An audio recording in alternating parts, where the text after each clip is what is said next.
I've noticed in 5th edition Dungeons & Dragons that there's been some significant changes to the cosmology that break a couple things from the old AD&D games, specifically to how the planes work from Planescape.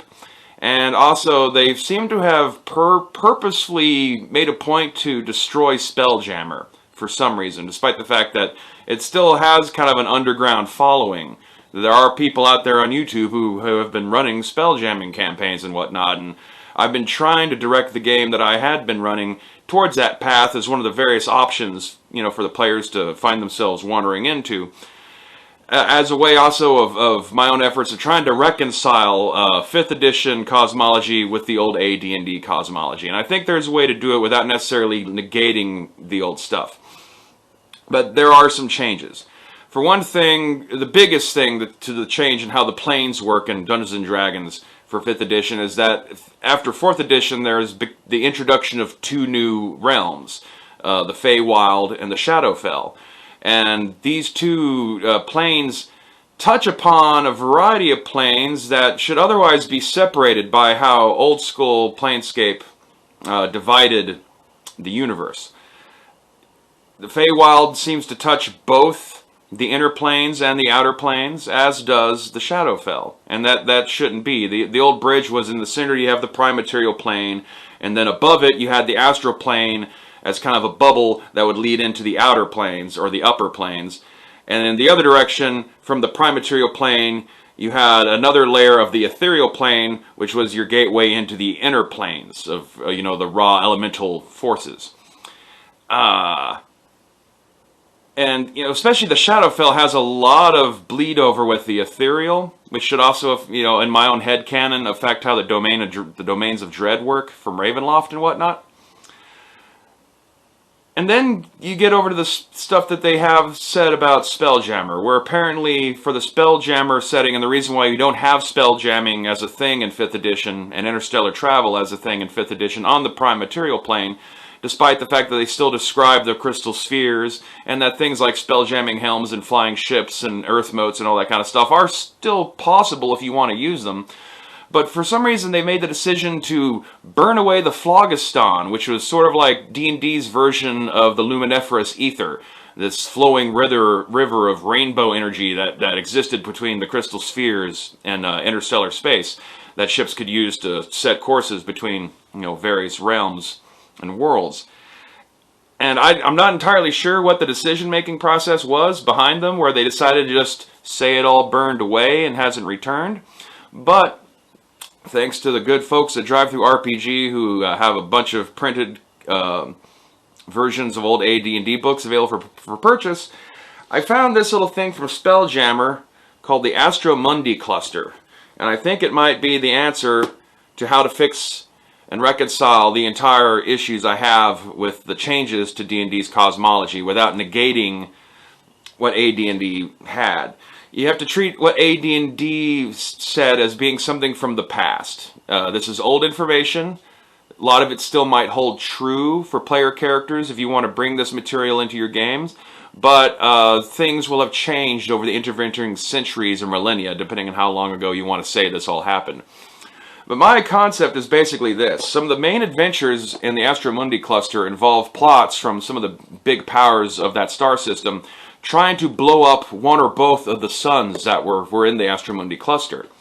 And my idea basically is, in headcanon, if you assume those adventures happened, but obviously not with the player characters you're using, but just something that happened, and you just resolve it in your own head to decide how the adventure happened and occurred.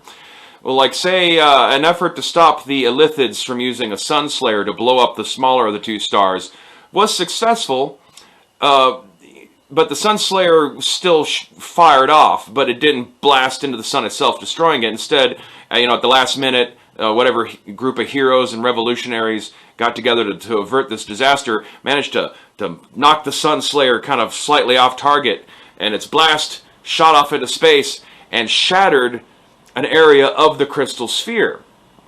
And then later, while there's this damage and this big gaping hole leading directly into Phlogiston, the Antillean plot, where the Arcane we're duping the Antillians into creating this big gateway system around one of the stars, so they'd be allow in Tanari forces to invade the Astromundi cluster. We'll say that was successful, but in the process of the gate destroying the star in order to be able to fuel itself, it created an explosion that ignited the phlogiston, because the shell being cracked in that one spot allowed contact between the wild space within the crystal sphere and the phlogiston outside. And that would be your event for blowing up the phlogiston. Now, when the phlogiston is destroyed, it creates something of a shock wave through the planes. Now, not a literal shock wave, but the effect of a shock wave. And the manifestation of that shock wave is the Feywild and the Shadowfell heading in opposite directions. And that's why they entangle and warp and change some of the way that magic and the powers that be work in the planes.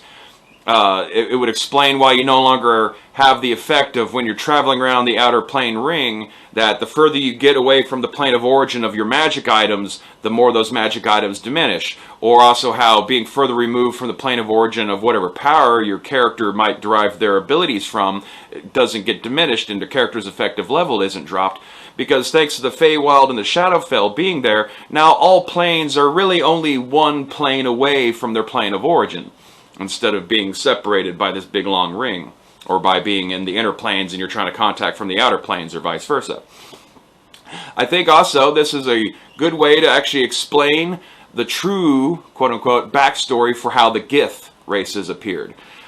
In Astromundi, one of the main civilizations in the setting are mind flayers, Illithids, spacefaring, more intelligent, and not so much peaceful, but able to be bartered and negotiated with form of mind flayer society that you would find in your typical Underdark setting on a terrestrial world. And one of the human races that served them were called the Varan. And in my own headcanon, if the Varan were the ones that averted the sun destroying machine that the Illithids were trying to use to darken out the stars, maybe the Varan were actually the origins of the Gith. If you look in old AD&D stuff about the Gith, they do say that the Gith did originally start as a human race that was mutated. So my concept, basically, to explain a couple of things, is when the second disaster occurred, so you have the Varan uprise against the Illithids. They have a leader, and that leader was named Gith, and so from then on after they called themselves the Gith.